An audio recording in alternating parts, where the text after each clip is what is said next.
Hello everybody, and you read it correctly, another brand new Hearts of Iron 4 DLC, and this one is hopefully going to be a bit of a doozy, even though I don't think the last one was even that bad. Brave take, I know. By the way, this video is sponsored. That's right, Paradox has sponsored me to show off the brand new DLC for HOI4. Now, if you're new around here, I never go in and try the new focus tree content, so I've not had a look at any of it really. I got a quick browse. I did do a test game though, because I wanted to test out a bit of the new feature that has been added, not the focus tree. So I was just randomly playing Hungary, and I say randomly, I played the 1952, which probably isn't a good thing mentally, I imagine, but I thought I'd come clean. I have tried out, okay, yeah, you can see I was having quite a bit of fun. I was great at Hungary.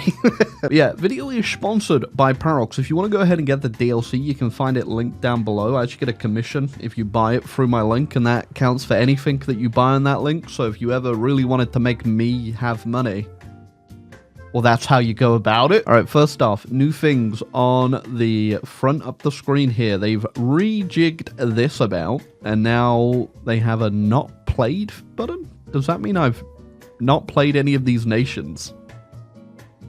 Because I feel like that's a lie. But welcome to the land down under. Australia has a new focus tree. The Dutch East Indies has a focus tree, and Siam has a focus tree now. New Zealand also got a bit of a workaround on their focus tree, and I think they added a couple new ones for the UK. And the focus trees are looking pretty large, although to be fair, I think this is looking a little bit deceptive, being the fact that once you click one of these focuses, this is about to get cut, not even in half, in quarters. I'm just gonna go around and quickly show everything. Look, New Zealand has got more than 4 focuses now. They have an entire new economy section, which is kind of nice that they just threw that in there. Dutch East Indies has themselves a hell of a memey focus tree, I've noticed, but that's gonna have to be saved for another video. And Siam also gets himself a bit of content. I mean, it's not as big as the other two, but there's still plenty to do in here by looks of things. I have no idea how much this DLC is gonna cost. I'm assuming that this will be around the $20 mark, probably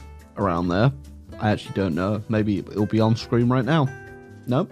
The Braun couldn't find it either then. And yeah, I did say the UK got a couple new focuses now, and here they are. So you have some more stuff for Asia over here. I can't remember if Influence China was there before. I don't think it was. Actually, it might have been. But yeah, you have a couple new things over here. Looks pretty cool. And then you also have, I think, the Wind of Change as well at the bottom of the decolonization stuff, which is interesting. And then you get this whole section over here, which is a shared tree, which we'll look at later. But yeah, overall, seems like there's quite a bit in the DLC. Now, if you're wondering why I'm a little bit surprised why they've put so much in the DLC, this is technically the same type of DLC that was Trial of Allegiance. They've redone the system for that DLC where it used to just be focus trees, but now it's focus trees and also a new feature. The new feature, I believe, for this DLC is the Army HQs. We're gonna be having a lot of fun with this later, but I do like it. It works okay. Actually, it works pretty well. I'm not gonna lie. I like it. It leads to some pretty fun stuff. Could also change the picture of it, so I'm gonna put Montgomery in charge. Apparently, there you go. Have fun. I'm gonna paradrop you into the Netherlands soon enough. Now let's finally look at the focus tree. I have no idea what path I'm gonna do as Australia. Usually, I'll just go with, you know, what looks the most fun off the bat. If it ends up being the most fun, is definitely a story for another time, but I think today I'm going to play it safe. So you can see what would be our historical branch right here is the middle one that says war is coming. Guess what? We figured that out, boys. Let's go home. What's kind of getting my eye on the prize here is Australia first. There's actually an interesting looking path over here where you go far more independent, far earlier, but still working with the Allies, or you can work with the Axis. And I don't know if you've noticed, but there's literally a focus down there called Undeniably Ours, where we just get a bunch of land in Africa, which seems ridiculous, so I think I figured out what we're doing. Wait, have they got new Australian voice lines as well? Yeah. Righto. Okay. Good to go. No idea why that's so entertaining to me, but you know. Righto. Oh wait, I just did one and he just went oi. Oh, I've got to get that again.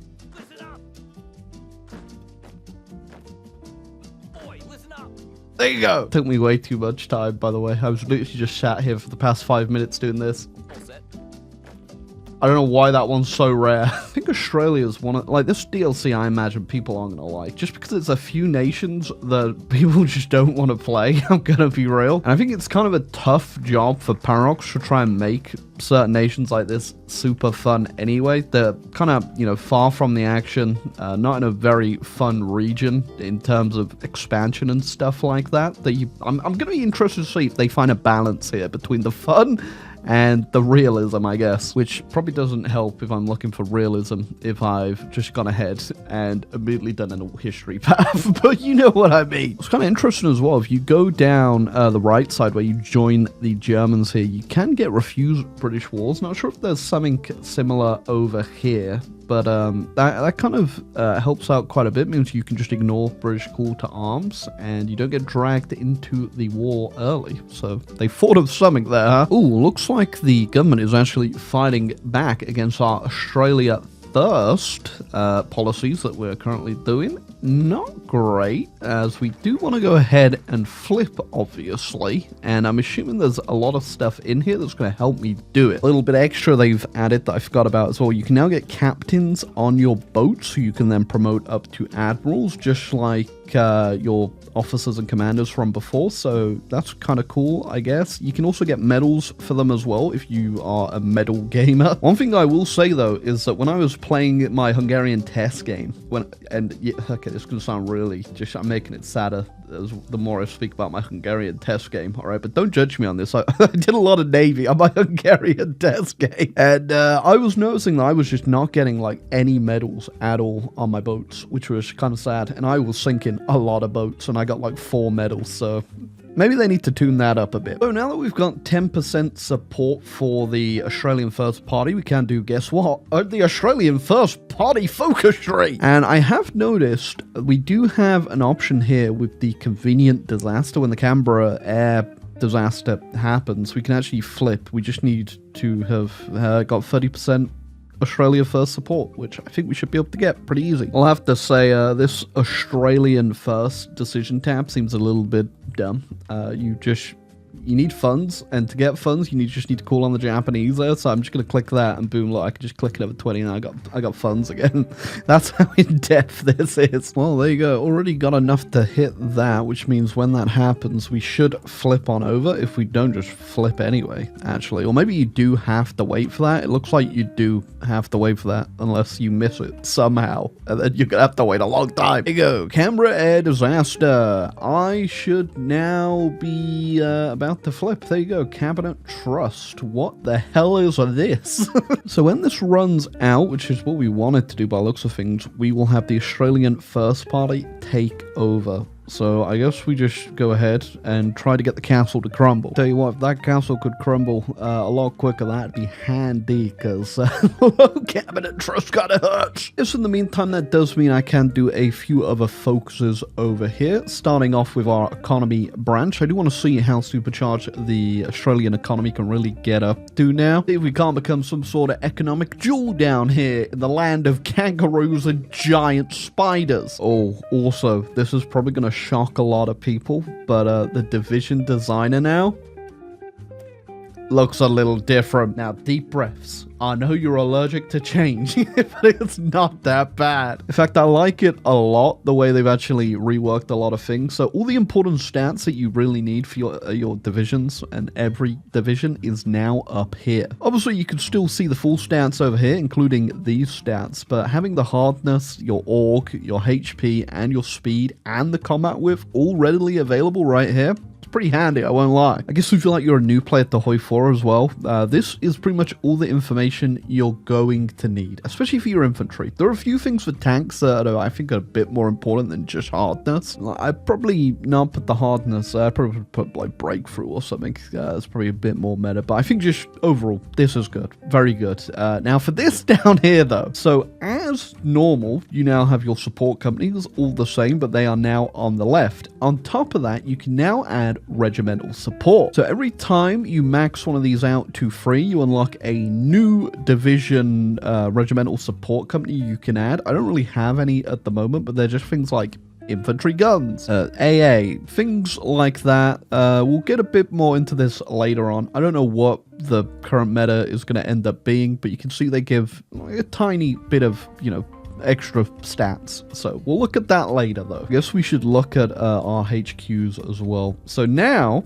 if you want, you don't have to do this, but I think you should because it is one of the funniest, best features they've ever added to HOI4. You can now deploy an army HQ. Not on your field marshals, but just on your individual generals. You can deploy a HQ. I'm going to deploy my army HQ right now, and you're going to see something funny. Now, Leslie Moorehead HQ. That is my general right there on the map. Here, look at him go. He's straight to it on the push-ups, huh? Climbed the top of that mountain, and he's just flexing on us by doing some push-ups up there. Yeah, this is now your HQ. He will follow along and give buffs to the area he is assigned. I'm just going to go send him over to Papua New Guinea so I can explain this a bit better. But now when you put your units on a front line, specifically this general HQ, you can see right now there is an arrow pointing to what he is doing. If you're familiar with HOI4, flashbang. Sorry about that, anyone PTSD with HOI4. But if you are a little familiar, you kind of know exactly what this is kind of doing. It's not like HOI4 in a lot of places, so you don't need to interact with this as nearly as much, and it will just follow your army, which is the most important part. But now the area that the general is in, you will give you new buffs, which is kind of cool. You can see these buffs actually in your army HQ template over here. So right now I'm just going to make him a bit more beefier, and you can add these things that give him buffs. They also give him new mana bar abilities for a few of them as well. So like, engineer staff, that looks pretty good. Some of these, by the way, are pretty lame. Some of them are situational, and some of them I think are necessary. Like forward air controller is definitely situational for the most time. Naval liaison is, again, situational, not very good in my opinion. Special operations coordination, if you're doing special forces, is just great. It just gives you an extra 5% attack. Very good. I mean, reconnaissance staff as well, I think is probably one of the most necessary ones. There are a couple more that you'll see later as we get more, but now you'll see where the general is in range of his now units, he will get these buffs. And I go ahead and get myself 2 new abilities. We get defense in depths and prepare fallback positions. So if you click down here now, you can see there they are. We get prepare fallback divisions, entrenchment speed +6, army HQ distance +4, nothing crazy, and then defense in depth, which is max entrenchment, and army HQ distance +4%. Now the real meme with these new deployable HQs is, guess what? If you overrun an enemy one, or your one goes and gets overrun, you can now capture enemy generals. And this is going to be the most funny thing ever. And with my Hungarian game, like I said, I looked at this like towards the end of my game, and it was just full of like random generals and stuff that I had overrun and caught. It's pretty cool. It might seem a little bit, I guess, overbearing, a little complicated just off the bat of things here, but it's not. Trust me, it's very simple, and I think a lot of people are going to enjoy this. If you're worried about your army HQ as well being too close to the line, they've added a new thing down here where you can actually go ahead and put him where you want to put him. You can throw him on the front line if you really want, and it shows you the extra buffs he will get and the debuffs he will get from being further away. So it's pretty cool. I don't know what the full meta will end up being with this. It's going to look pretty funny though in a lot of situations to me. You can also put free control on if you really want to roleplay HOI4, by the way, where you just manually move your HQ constantly. I'm assuming a lot of people might do that, but for now I'm just going to whack him on close, and we'll see if I ever get a general caught by the AI at some point. I hope I've explained that enough, and that actually does make sense to some people. If not, sorry about that. Good news for us as well is the castle is about to crumble, and that should go ahead and put the Australia First Party under Adela Pankhurst Walsh. Who that is, I literally have no idea, but cool haircut, my lady. Tips fedora, wait, Tips cork hat.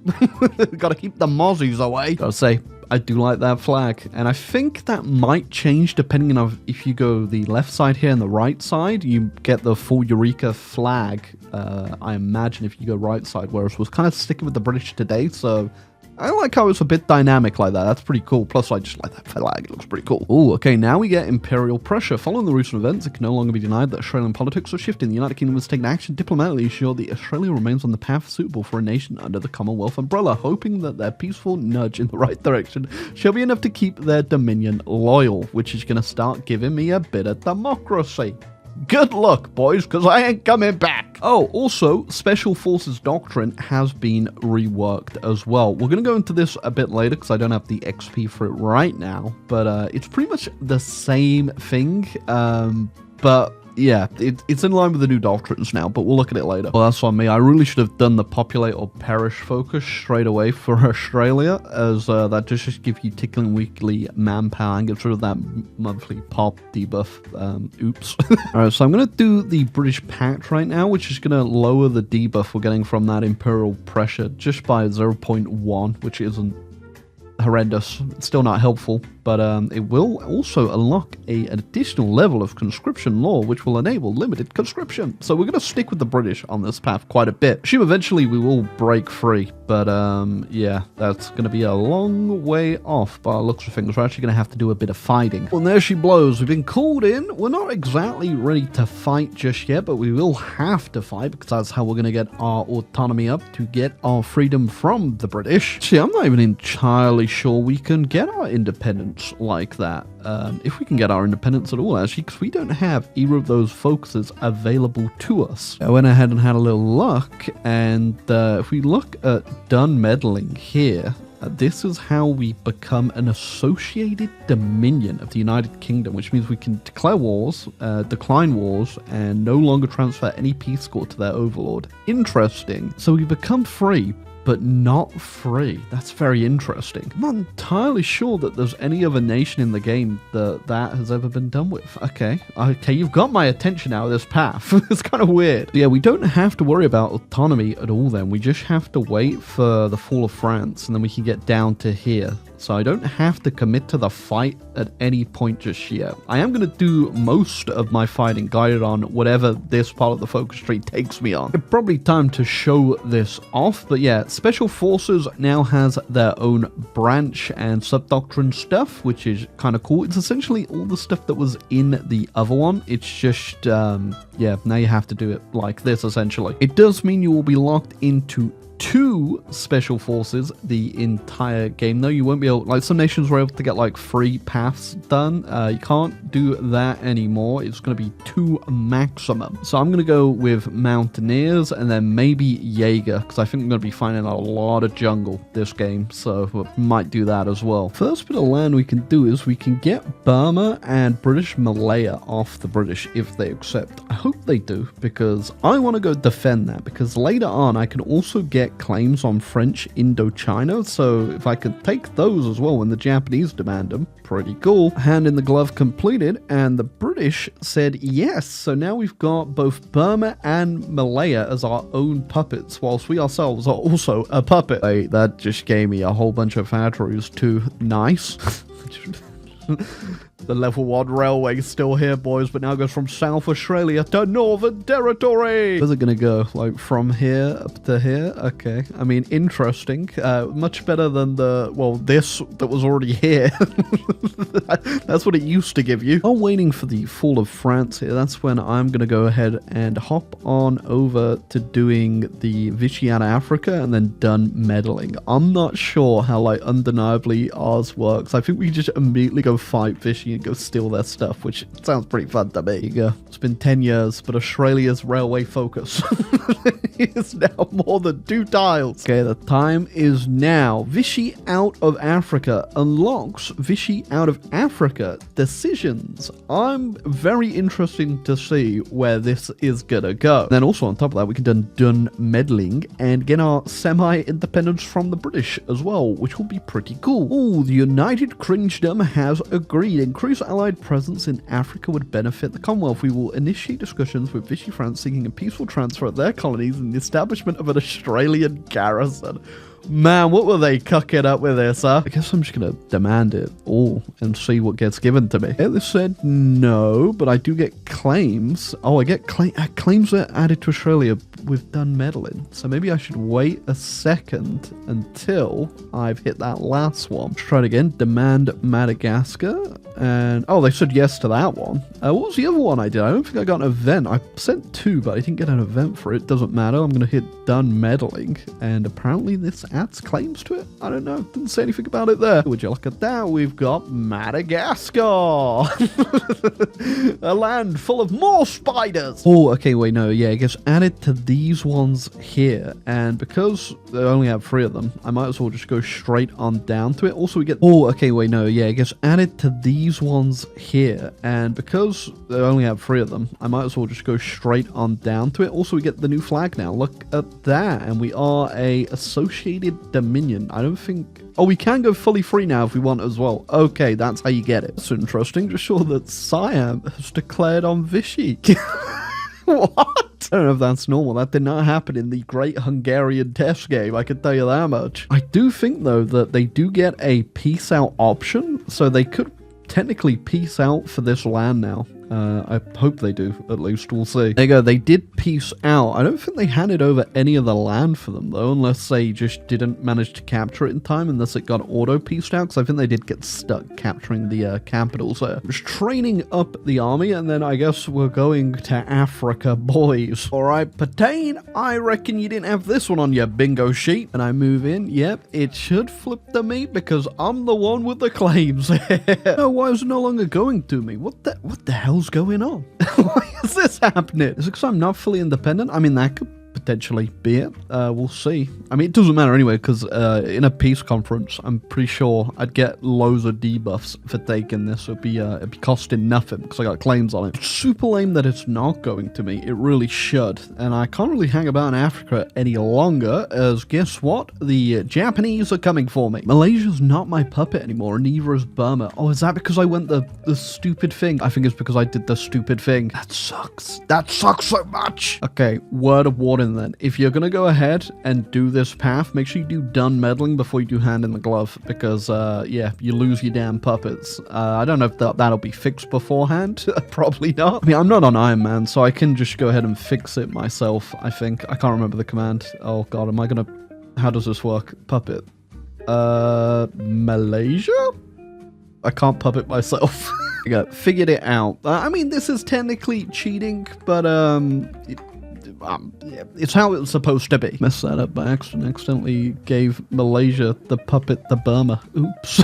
Yeah, finally fixed it. They are now both puppets again of me. Like I said, you know, just don't do what I did, I guess. Wait until you're free. Well, I guess not free. Just wait until you've done meddling, potentially. We'll see if they break free again after I get my full independence. I don't know how buggy this is. Should I report this to Paradox? I guess I'll do it. We have cheated today, and also don't laugh at the amount of times it took me to actually do that correctly. I think before I go over and deal with the Japanese, I might just go help out in North Africa just a little bit, because I think I can take that, and that would be enough to push me into full independence here. Actually, I completely forgot as well to tell you about the new regimental stuff. Again, I don't know what's going to be the meta here, but I think adding on infantry guns is pretty fun. All of them do have a purpose, obviously, depending on what you're going to be doing, but infantry guns just add more soft attack, which is of course pretty good. But you have things like heavy weapons company, gives nice breakthrough, a whole bunch of defense on some of these as well. So I think it is a bit situational to what you're gonna want to put on here. I think a lot of people are probably just gonna aim for like a free bit of AT now. Like you can get some AT down here, and that's a whole bunch of hard attack that you otherwise just wouldn't have in piercing. But yeah, it's definitely going to be interesting to see what people cook up with these. I'm going to be real, because I don't know what the best thing is going to be, and I think it might actually mean people might go larger on their unit whips as well now, because obviously you want to fill these out, you get more bonuses down here. Oh yeah, also one thing I wanted to say with the new MOBA bar abilities you get down here, some of them are like permanent. You do toggle them on and off, like exploit breakthroughs right now. That's what I'm using to keep my planning up as I keep pushing, but it also does a pretty big strength damage taken bonus, so I'm obviously not going to keep it on forever. It's definitely going to be a pretty big change to combat in HOI4. I think a lot of the meta people are probably well, they're gonna rip their hair out. Maybe the Axis AI has had a bit of a rework, because the Germans are definitely completely wiping the Soviets right now. And as we enter Tunisia, that is enough for full independence. Do we keep our puppets? We do. Okay, excellent. I think with this, I might just go over to Asia now. I think the Allies have this covered. They're making their landings in Italy and southern France. I think it might be a bit difficult for them down here, though. That's... what are you doing? So I really want to go fight the Japanese, because I want Indochina. So I'm just going to stop looking at this and hope that my allies have it covered. If they don't, well, I'm going to have to come back over there. I've not been paying attention to Indonesia either. Who are the defenders of the homeland? I didn't even realize what happened here. I'm going to have to also fight in Indonesia, it looks like. I think we just got a Soviet collapse. Suddenly this game is about to get a lot more interesting. And when's the last time you saw like the German AI actually get a cap on the Soviets?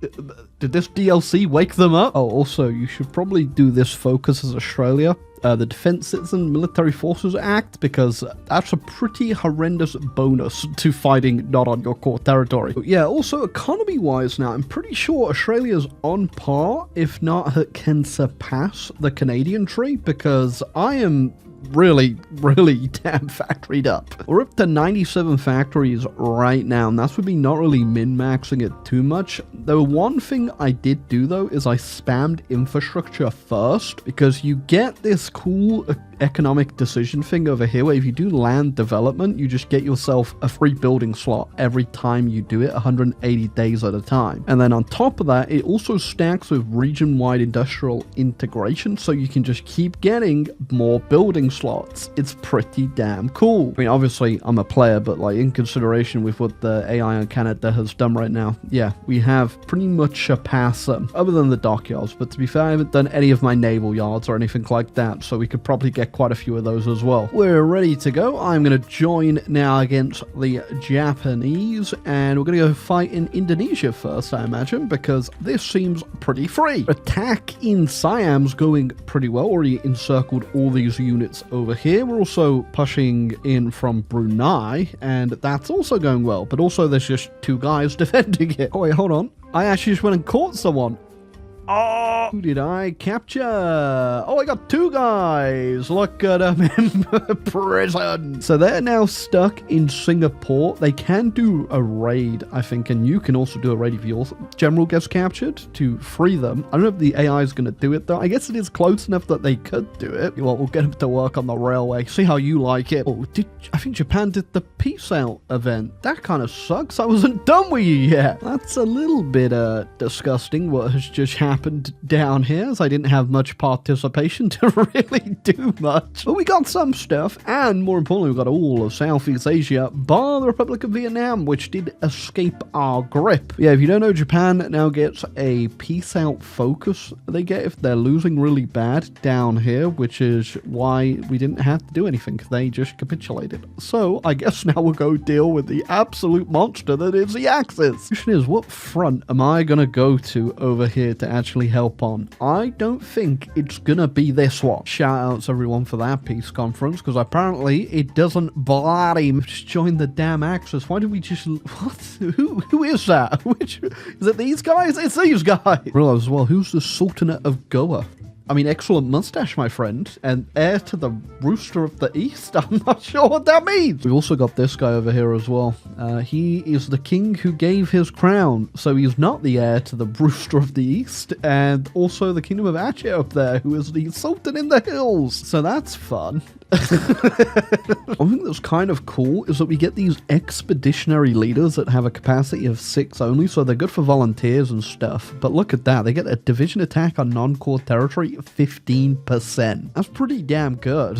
Like, straight up. So if you were gonna just use these guys as like your special forces, like Marines specifically, that's just like 15%, like straight upgrade for a unit that you're, only going to use a few of. Technically, it could also be expanded, right? So if I put my army HQ down and then put there you go, he gets another extra 2 there. And then if you were to get organizer on him, he'd get a couple more as well, right? Oh no, it's down here. So if you get skilled staffer, I don't know where I got organizer from. Skilled staffer down there, that would also upgrade him. But to get it, you'd have to have 24 divisions on him, which he'd give some horrendous bonuses for doing. And I also don't think you can get it, but maybe you could. Anyway, though, for Marines, these could be really good generals for you to use, even just really beefed up mountaineers potentially as well. Over on the European front, the army has just kicked the Axis once again out of North Africa, so the Spanish have joined. We got a couple landings here and there. I think I'm going to join in on this Spanish front, though. It looks pretty easy to get into. Just got myself a pretty big encirclement there for my allied buddies, and yes, even though we are Australian first, we're still in the Allies, right? You're not going to kick me out right after this. Okay, hold on a second. General spotted right there. He's running away. Okay, I just missed that. So, I think I just caught that Spanish general. Did I get him? There he is! There he is! Now, I think the way it works is... Oh, I sent it all the way to Bangkok.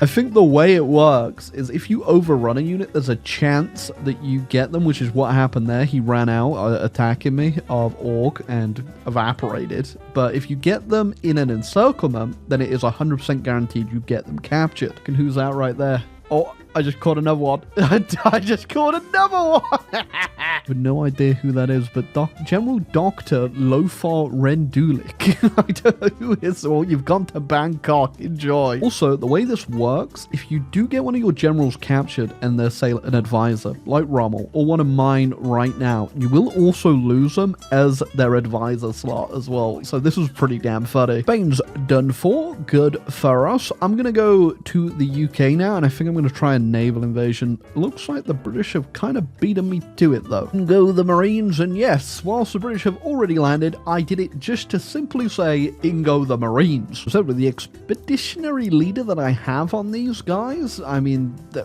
pretty damn good. Like, they're really damn good because of the extra 15% attack. That's with the straight under our control. I'll send my navy on through now and try to do another naval invasion over here. I would like to get on the map. I don't know if I mentioned as well, you can actually change your army HQ template to not just be, say, infantry. You can move it around to whatever you want. You can do it with tanks, motorized, if you want to obviously do it, put them on like tank armies and stuff. I didn't go tanks this time around, but I thought I would point it out. We could do motorized if we want. There you go. Make it a motorized division. Now when you move Bernard Montgomery around, he'll make the sound of a truck. Epic. Forgot. I've just liberated Poland. That's not me on the map. Get out, boys. Get out. I just got beaten to it by the US. I'm just... No! Didn't really factor into it as well, but your economy, well, I was about to say your economy can do really well as Australia. I've got 182 factories right now, but it could be even better if you take into account actually annexing your puppets and building in them as well, which I haven't obviously done yet. Yep, we're finally on the map. I also just realized we did that naval invasion with the general as well. The HQ came along. Just decided I'm gonna ignore most of the European front over here. Reckon my allies probably got that one. And I'm just gonna go invade all of Russia. There's some interesting things that I think are possible with the new general capture thing. Like you can get Stalin as a field marshal, I think, but you obviously can't make field marshals into HQs, so you can't do that. But if I put like a field marshal as a general, yeah, if I was to make a field marshal into a general, then you could deploy it. So then technically, if you were to get your country leader, Stalin, in this circumstance, because I know you can get him as a field marshal, if you were to do that and then he gets captured, what happens? I feel like we need to test this after. I won't lie, I'm just going to assume nothing happens, but if you lose them as advisors, maybe there's something if you lose your leader. But we'll test it out after we're done with this game. Also, I thought that was America. No, that's American Japan. What are you doing over here? Hey, peace conference acquired. What do I even take? Will the AI just give this to me? I think they might, so I'll skip that for a turn and look around for something else. Now they've given it back to France, so I'm gonna go ahead and dispute that off just a little bit. Unfortunately, we did not get all of Africa there. The French still managed to hold on to a couple bits there, but I think that's good enough because in return I did take pretty much all of Russia, which Oh, it's absolutely disgusting. Allies apparently just, they had a whale of a time, actually, in the rest of that. Wait, when did I take this? I don't think I meant to take that. And I guess we just left the German Republic in its full entirety. In fact, a little bit more than its full entirety, I've noticed. Apparently, they're just going straight in for round 2 as they are justifying.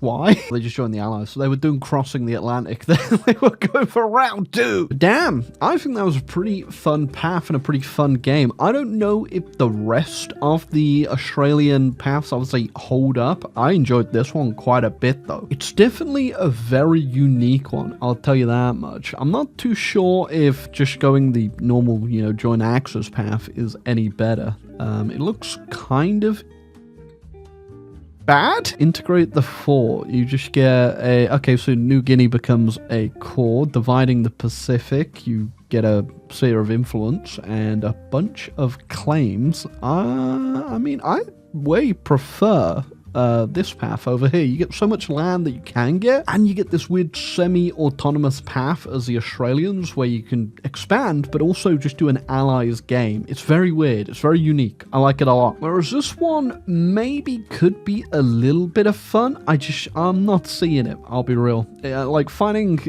the allies as Australia just does not seem like a good time. Could be wrong though. I would have liked to do a bit more of the Pacific War as well, but obviously Japan just jump straight out that window as soon as they could. And yeah, even without annexing my puppets there, my industry, absolutely monstrous. Of course, I do now also own Russia, which is probably boosting us a little bit there. But if I was to annex my puppets, I imagine we'd probably get even more powerful. But overall, I think, again, this DLC probably people aren't going to like, but I like it a lot. And maybe I'm being contrarian, but I did really enjoy this.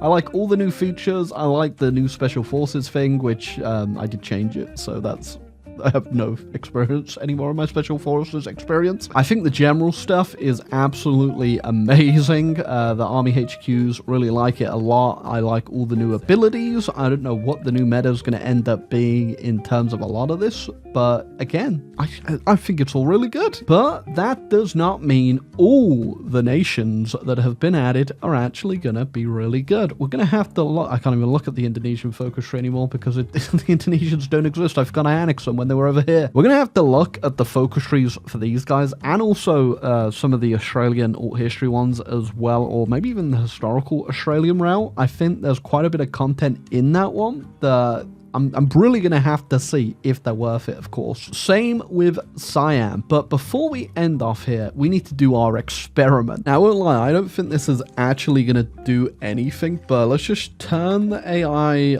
off, and then we will get ourselves Stalin as a field marshal and see what happens when you capture him. There we go. Stalin has taken to the front. Give him his little HQ. Just whack him in the middle there. Then we'll tag to the Germans, allow diplo, teleport, we'll declare on them, and then just go and circle that unit wherever the hell I put him. Now, I'm really not sure, like I said, if this is going to do anything. I highly doubt it will, because you're losing your country leader seems a little bit wild. Yeah, we've found Stalin. Come out with your hands up. Let's see if we can even capture him. We didn't even capture him. What? Hold on. Maybe I just got unlucky. Let's try that again. Can we capture him? No, didn't capture him. Oh, have they actually put a check in on this? Okay, we'll try it again. I've got Zhukov here. See if I can capture him. If we can't capture him, that surely means that we can't capture Stalin. There's a check-in for it. Okay, there you go. So we can capture Zhukov. Can we now also get Stalin? Let's find out. Can we? No, you can't capture him. Damn. Okay, so they've actually put a check in for that. There's no way. Well, if you ever wanted to get a general that could never be captured, now you know how. Or maybe it's because he's a field marshal. Let me try it again, once again, but this time with a field marshal. See if you can only capture actual generals. Okay, field marshal. Okay, you can capture field marshals, so you just can't capture country leader generals. That sucks, Paradox. Bad DLC. I mean, I understand why they haven't, because that might be a little bit I don't even know if that would like break the game potentially if you're able to just capture a country leader. But put it in the game. Like, straight up put it in the game. I want that as a possibility. I mean, it's still pretty cool, obviously, that you can capture generals. I was just worried. I never worried. I was just very interested in how it would work if you were to capture a country leader. Obviously, it's not possible. But that was my first game on YouTube, I should say, on the new DLC. Technically, I've already done another game with the great secret Hungarian game I did that you'll never see more of. But I do genuinely enjoy this DLC. I like it quite a bit. I like all the new features. Well, the one feature, I should say, which is obviously the army HQs. Had a lot of fun with that. The only thing I didn't really mess around with, like I said, is now the captains that you can have on your boats. I did play around with it, obviously, on the other game I played, but it was very inconsequential. And I'm looking forward to doing a few more Australia games and Dutch East Indies games. I've already seen a path that I quite like the look of in the Dutch East Indies, so I think that's probably going to be the next one we do. But yeah, if you want to go ahead and get the DLC, click my link down below and get yourself the expansion pass, or buy it individually, I imagine. And if you do that, then you will get me a extra thumbs up from my accountant, because I'll get a bit of money. But yeah, if you buy it off my link on the Paradox store, it is still a Steam code. Some people do worry about that, but yeah, I hope you enjoyed the video nonetheless. Let me know how you find the DLC. It's got a thumbs up from me, but I imagine everyone's going to hate it. Actually, I'll tell you what, I didn't have a lot of bugs this time around, other than not being able to capture Stalin, which I also don't think is not a bug. I think that's how it's meant to be. The only bug I did get was obviously losing the puppets. I think Paradox will probably have that fixed by then, though. I'll give them a nudge about it, but hopefully that's fixed. And honestly, no other bugs by then. Pretty good. But yeah, I'll catch you all in the next one. Let me know what you think of the DLC. And I'm looking forward to playing more games on this. And we'll see what we can accomplish. But until next time, goodbye.